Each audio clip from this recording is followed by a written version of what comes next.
यीशु एक दिन घर से निकलकर समुद्र के किनारे जा बैठे। उनके पास इतनी बड़ी भीड़ इकट्ठी हो गई कि वे नाव पर चढ़कर बैठ गए और सारी भीड़ तट पर बनी रही। उन्होंने दृष्टांतों द्वारा बहुत सी बातों की शिक्षा उन्हें दी। उन्होंने कहा, सुनो, एक बीज बोने वाला बीज बोने निकला। बोते बोते कुछ बीज रास्ते के किनारे गिरे और पक्षियों ने आकर उन्हें चुग लिया। कुछ बीज पथरीली भूमि पर गिरे, जहां उन्हें अधिक मिट्टी नहीं मिली। वे जल्दी उगाए क्योंकि उनकी मिट्टी गहरी नहीं थी। सूरज चढ़ने पर वे झुलस गए और जड़ न होने के कारण सूख गए। कुछ बीज कांटों में गिरे और कांटों ने बढ़कर उन्हें दबा दिया। लेकिन कुछ बीज अच्छी भूमि पर गिरे और फल लाए, कोई 100 गुना, कोई 60 गुना और कोई 30 गुना। जिसके कान हो वो सुन ले। अब आप लोग बोने वाले का दृष्टांत सुनिए।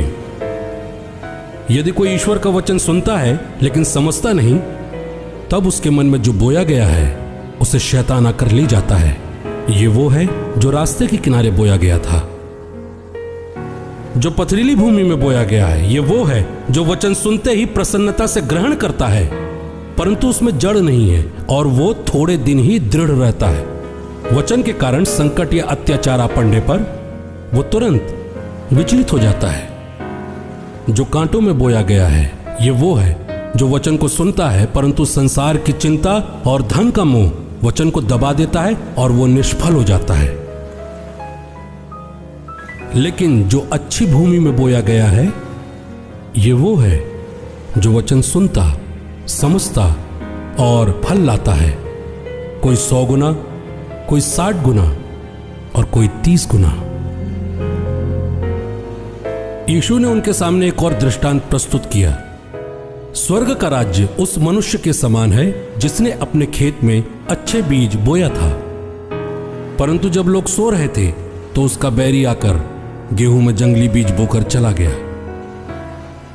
जब अंकुर फूटा और बालें लगी, तब जंगली बीज के पौधे भी दिखाई पड़े। इस पर नौकर ने आकर स्वामी से कहा, मालिक, क्या आपने अपने खेत में अच्छे बीज नहीं बोए थे? अब उसमें जंगली पौधे कहां से उगाए? स्वामी ने उससे कहा, यह किसी बैरी का काम है। तब नौकर ने उनसे पूछा, अगर आप चाहें तो हम उन्हें उखाड़ दें? स्वामी ने उत्तर दिया, नहीं, कहीं ऐसा ना हो कि जंगली पौधे उखाड़ते समय तुम गेहूं भी उखाड़ डालो। कटनी तक दोनों को एक साथ बढ़ने दो। कटनी के समय मैं काटने वालों से कहूंगा, पहले जंगली पौधे बटोर लो और जलाने के लिए उनके गट्ठे बांधो, तब गेहूं मेरे खलिहान में जमा करो। यीशु ने उनके सामने एक और दृष्टांत प्रस्तुत किया। स्वर्ग का राज्य राई के एक दाने के समान है, जिसे लेकर किसी मनुष्य ने अपने खेत में बोया। वो तो सब बीजों से छोटा है, परंतु बढ़कर सब पौधों से बड़ा हो जाता है और ऐसा पेड़ बनता है कि आकाश के पंछी आकर उसकी डालियों में बसेरा करते हैं। यीशु ने उन्हें एक और दृष्टांत सुनाया। स्वर्ग का राज्य उस खमीर के समान है जिसे लेकर किसी स्त्री ने 3 पसेरी आटे में मिलाया और सारा आटा खमीर हो गया। यीशु दृष्टांतों में ही ये सब बातें लोगों को समझाते थे। वो बिना दृष्टांत के उनसे कुछ नहीं कहते थे, जिससे नबी का ये कथन पूरा हो जाए, मैं दृष्टांतों में बोलूंगा, पृथ्वी के आरंभ से जो गुप्त रहा उसे मैं प्रकट करूंगा। यीशु लोगों को विदा कर घर लौटे। उनके शिष्यों ने उनके पास आकर कहा, खेत में जंगली बीज का दृष्टांत हमें समझा दीजिए। यीशु ने उत्तर दिया, अच्छा बीज बोने वाला मानव पुत्र है, खेत संसार है, अच्छा बीज राज्य की प्रजा है, जंगली बीज दुष्ट आत्मा की प्रजा है, बोने वाला बैरी शैतान है। कटनी संसार का अंत है, काटने वाले स्वर्गदूत हैं। जिस तरह लोग जंगली बीज बटोर कर आग में झोंक देते हैं, वैसा ही संसार के अंत में होगा। मानव पुत्र अपने स्वर्गदूतों को भेजेंगे और वे उसके राज्य की सब बाधाओं और कुकर्मों को बटोर कर आग के कुंड में झोंक देंगे। वहां वे लोग रोएंगे और दांत पीसते रहेंगे। तब धर्मी अपने पिता के राज्य में सूर्य की तरह चमकेंगे। जिसके कान हो वो सुन ले।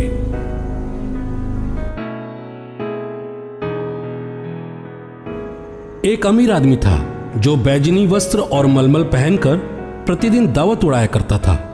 उसके फाटक पर लाजर नामक कंगाल पड़ा रहता था, जिसका शरीर फोड़ों से भरा हुआ था। वो अमीर की मेज की जूठन से अपनी भूख मिटाने के लिए तरसता था और कुत्ते आकर उसके फोड़े चाटा करते थे। वो कंगाल एक दिन मर गया और स्वर्गदूतों ने उसे ले जाकर इब्राहिम की गोद में रख दिया। अमीर भी मरा और दफनाया गया। उसने अधोलोक की यातनाएं सहते हुए अपनी आंखें ऊपर उठाकर दूर से ही इब्राहिम को देखा और उसकी गोद में लाजर को भी उसने पुकार कर कहा, पिता इब्राहिम, मुझ पर दया कीजिए और लाजर को भेजिए कि वो अपनी अंगुली का सिरा पानी में भिगोकर मेरी जीभ ठंडी करे, क्योंकि मैं इस ज्वाला में तड़प रहा हूं। लेकिन इब्राहिम ने उससे कहा, बेटा, याद करो कि तुम्हें जीवन में सुख ही सुख मिला था और लाजर को दुख ही दुख। अब उसे यहां सांत्वना मिल रही है और तुम्हें यातनाएं। इसके अतिरिक्त हमारे और तुम्हारे बीच एक भारी खाई है, इसलिए यदि कोई तुम्हारे पास जाना भी चाहे तो वो नहीं जा सकता और कोई भी वहां से इस पार नहीं आ सकता। तब अमीर आदमी ने कहा, पिता, आपसे निवेदन है, आप लाजर को मेरे पिता के घर भेजिए, क्योंकि मेरे 5 भाई हैं। लाजर उन्हें जाकर चेतावनी दे, कहीं ऐसा ना हो कि वे भी यात्रा की इस जगह में आ जाएं। इब्राहिम ने उससे कहा, मूसा और नबियों की पुस्तकें उनके पास हैं, उन्हें उनकी सुनना चाहिए। अमीर ने कहा, नहीं पिता इब्राहिम, यदि मृतकों में से कोई उनके पास जाए तो वे जरूर पश्चाताप करेंगे। पर इब्राहिम ने उससे कहा, जब ये मूसा और नबियों की नहीं सुनते, तब यदि मृतकों में से कोई जी भी उठे तो वे उसकी बात भी नहीं मानेंगे।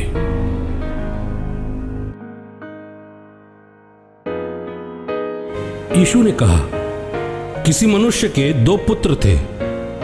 छोटे ने अपने पिता से कहा, पिताजी, संपत्ति का जो भाग मेरा है मुझे दे दीजिए। और पिता ने दोनों भाइयों में अपनी संपत्ति बांट दी। कुछ ही दिनों बाद छोटा बेटा अपनी सारी संपत्ति लेकर किसी दूर देश चला गया और वहां उसने भोग विलास में अपनी सारी संपत्ति उड़ा दी। जब वो सब कुछ लुटा चुका तो उस देश में भारी अकाल पड़ा और उसकी हालत तंग हो गई। वो उस देश के एक निवासी का नौकर बन गया, जिसने उसे अपने खेतों में सूअर चराने के लिए भेजा। जो फलियां सूअर खाते थे उन्हीं से वो अपना पेट भरा करता था, लेकिन कोई उसे कुछ नहीं देता था। जब वो होश में आया तो वो सोचने लगा, मेरे पिता के घर कितने ही मजदूरों को जरूरत से ज्यादा रोटी मिलती है और मैं यहां भूखा मर रहा हूं। मैं उठकर अपने पिता के पास जाऊंगा और उनसे कहूंगा, पिताजी, मैंने स्वर्ग के विरुद्ध और आपके प्रति पाप किया है। मैं आपका पुत्र कहलाने योग्य नहीं रहा। मुझे अपने एक मजदूर के समान रख लीजिए। तब वो उठकर अपने पिता के घर की ओर चल पड़ा। वो दूर ही था कि उसके पिता ने उसे देख लिया और दया से द्रवित हो उठे। उन्होंने दौड़कर उसे गले लगा लिया और उसको चूम लिया। तब पुत्र ने उनसे कहा, पिताजी, मैंने स्वर्ग के विरुद्ध और आपके प्रति पाप किया है। मैं आपका पुत्र कहलाने योग्य अब नहीं रहा। परंतु पिता ने अपने नौकरों से कहा, जल्दी जाओ, अच्छे से अच्छे कपड़े लाकर इसको पहनाओ, हाथों में अंगूठी, इसके पैरों में जूते पहनाओ, एक मोटा बकरा भी लाकर काटो। हम मिलकर खाएं और आनंद मनाएं, क्योंकि मेरा ये बेटा जो मर गया था वो फिर जी उठा है, जो खो गया था वो मिल गया है। और वो लोग मिलकर आनंद मनाने लगे। उनका बड़ा लड़का खेत में था। जब वो लौटकर घर के पास पहुंचा तो उसे नाचने और गाने बजाने की आवाज सुनाई पड़ी। उसने एक नौकर को बुलाया और इसके विषय में पूछा, ये क्या हो रहा है? नौकर ने उत्तर दिया, आपके भाई लौट आए हैं और आपके पिता ने एक बकरा कटवाया है क्योंकि उन्होंने उन्हें भला चंगा वापस पाया है। इस पर वो क्रोधित हो गया और उसने अपने घर के अंदर जाने से मना कर दिया। तब पिता उसे मनाने के लिए बाहर आए, परंतु उसने अपने पिता को उत्तर दिया, देखिए, मैं इतने बरसों से आपकी सेवा कर रहा हूं, मैंने कभी भी आपकी आज्ञा का उल्लंघन नहीं किया, फिर भी आपने मुझे बकरी का बच्चा तक नहीं दिया ताकि मैं अपने मित्रों के साथ आनंद मना सकूं। पर जैसे ही आपका वो बेटा लौट आया जिसने वेश्याओं के पीछे आपकी संपत्ति उड़ा दी, उसके लिए आपने बकरा कटवा डाला। इस पर पिता ने उससे कहा, बेटा, तुम तो हमेशा मेरे साथ रहते हो और जो कुछ मेरा है वो सब तुम्हारा है। लेकिन आनंद और खुशी मनाना ठीक ही है, क्योंकि तुम्हारा भाई जो मर गया था वो अब जी उठा है, वो जो खो गया था वो फिर मिल गया है। यीशु ने अपने शिष्यों से यह भी कहा, किसी धनवान का एक प्रबंधक था। लोगों ने स्वामी के पास जाकर प्रबंधक पर यह दोष लगाया कि वो आपकी संपत्ति उड़ा रहा है। इस पर स्वामी ने उसे बुलाकर कहा, यह मैं तुम्हारे विषय में क्या सुन रहा हूं? अपने प्रबंधन का हिसाब दो, क्योंकि तुम अब से प्रबंधक नहीं रह सकते। तब प्रबंधक ने सोचा, मेरा स्वामी मुझे नौकरी से हटा देगा, मैं क्या करूं? मिट्टी में खोद नहीं सकता, भीख मांगने में मुझे शर्म आएगी। समझ गया कि मुझे क्या करना चाहिए ताकि नौकरी छूट जाने के बाद भी लोग अपने घरों में मेरा स्वागत करें। उसने अपने स्वामी के कर्जदारों को एक एक कर बुलाया। पहले से कहा, तुम पर मेरे स्वामी का कितना उधार है? उसने उत्तर दिया, जी 100 मन तेल। प्रबंधक ने कहा, अपना बही खाता लो और बैठकर जल्दी 50 लिख दो। फिर उसने दूसरे से पूछा, तुम पर कितना उधार है? दूसरे व्यक्ति ने कहा, 100 मन गेहूं मालिक। प्रबंधक ने उससे कहा, अपना बही खाता लो और 80 लिख दो। स्वामी ने बेईमान प्रबंधक को इसलिए सराहा क्योंकि उसने चतुराई से काम किया है, क्योंकि इस संसार की संतान आपसी लेन देन में ज्योति की संतान से अधिक चतुर है। और मैं तुम लोगों से कहता हूं, झूठे धन से अपने लिए मित्र बना लो, जिससे उसके समाप्त हो जाने पर वे परलोक में तुम्हारा स्वागत करें। जो छोटी से छोटी बात में ईमानदार है वो बड़ी बात में भी ईमानदार है, और जो छोटी से छोटी बात में बेईमान है वो बड़ी बातों में भी बेईमान है। यदि तुम झूठे धन में ईमानदार नहीं ठहरे तो तुम्हें सच्चा धन कौन सौंपेगा? और यदि तुम पराये धन में ईमानदार नहीं ठहरे तो तुम्हें तुम्हारा अपना धन कौन देगा? कोई भी सेवक 2 स्वामियों की सेवा नहीं कर सकता, क्योंकि वो या तो एक से बैर और दूसरे से प्रेम करेगा, या एक का आदर और दूसरे का तिरस्कार करेगा। तुम ईश्वर और धन दोनों की सेवा नहीं कर सकते।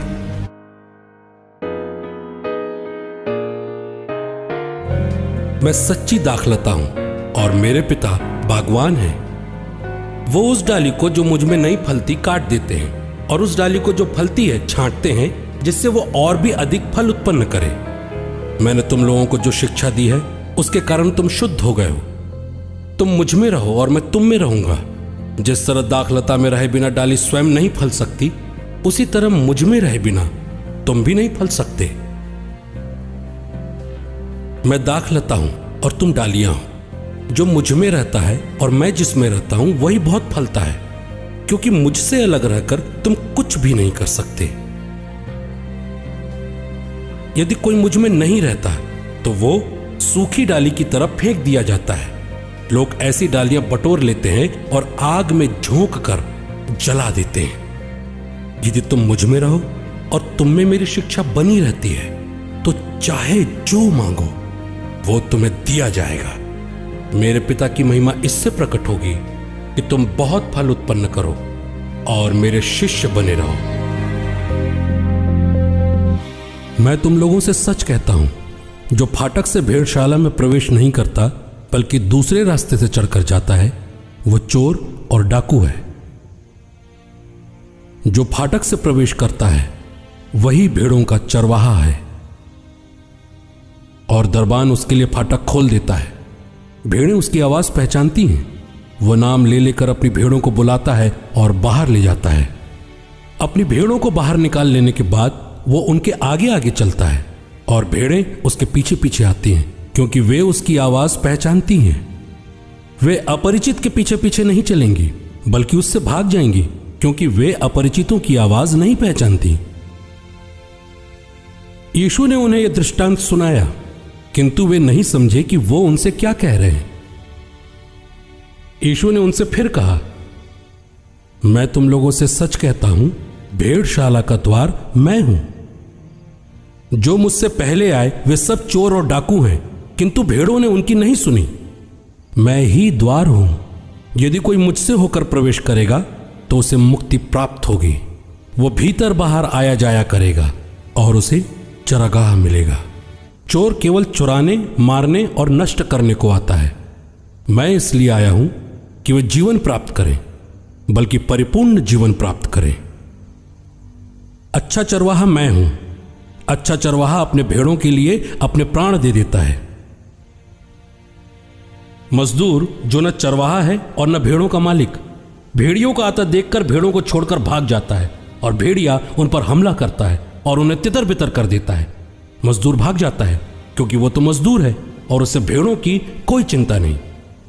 अच्छा चरवाहा मैं हूं। जिस तरह पिता मुझे जानते हैं और मैं पिता को जानता हूं, उसी तरह मैं अपनी भेड़ों को जानता हूं और मेरी भेड़ें मुझे जानती हैं।